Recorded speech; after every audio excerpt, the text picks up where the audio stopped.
it's important for leaders to have that perspective on themselves, but it's hard to dive deep and really come to terms with what your triggers are and what maybe your shortcomings are and how to do better. And it's, everybody has to do a little bit of internal work. Scenarios, it's obviously teamwork together, but people have to do work on themselves and kind of get to know themselves better. And to that point, for employees, what are some practical ways that they can maintain their own mental health at work? Because, we can't always control how other people react and do things, and we're all struggling. If everyone, this many percentage of people are having such issues, what's some advice that they can do to reel it in and make themselves feel better at work, so then they can start to lay a nice foundation to build upon and maybe explore other ways with their teams to feel better too.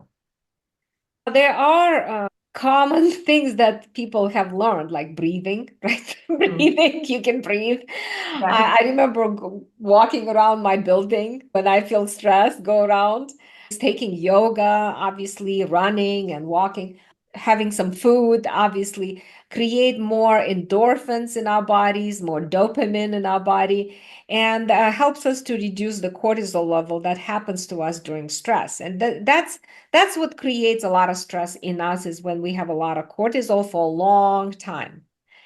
But the fastest way to reduce the anxiety is to reach for other people. I know, Jenna, you were saying like, well, you can't really come every time to your team members or coworkers and talk about emotions or a relationship.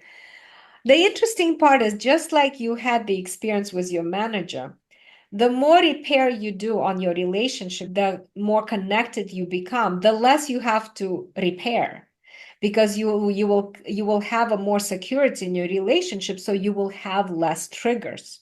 You will have less sensitive spots.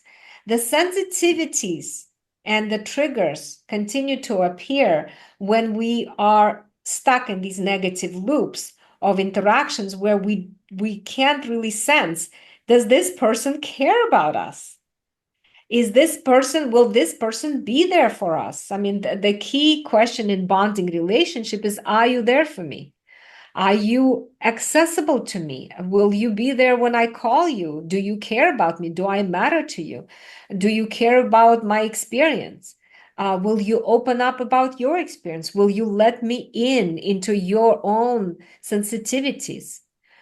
So all of these questions are basically saying, are we there for each other? Are you there for me in moments of stress? And I have to respond to these questions with a resounding yes. So my brain has to have a lot of experiences where I reach out to you and you accept me. You accept my experience. You don't reject it. You don't dismiss it, but you accept, and you say, I accept your experience. I may not agree with it, but I still accept it. And your feelings are valid.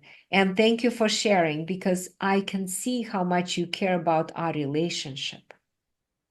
Right? It's about that relationship. It's about knowing that if something happens, you can be there for me. You are watching my back. I can always reach out to me and you will respond.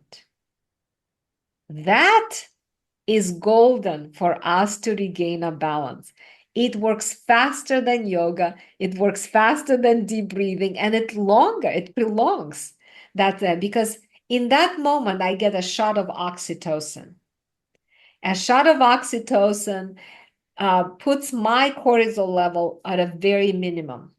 A shot of oxytocin gives me the safety to say, hey, the people I work with value me.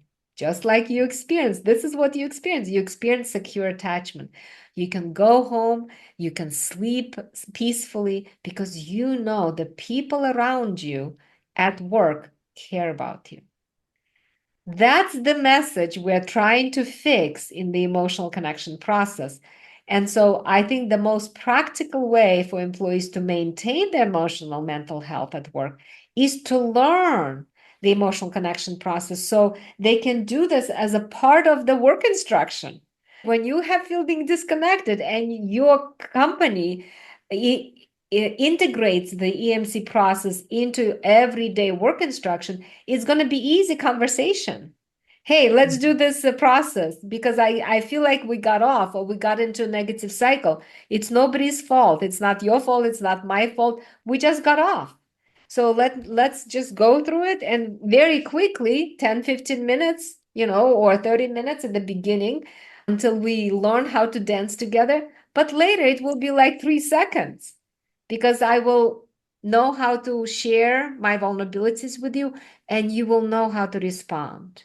And then you share, and I will respond. And now we're dancing together in the same music. And I think that makes a huge difference for people. Absolutely.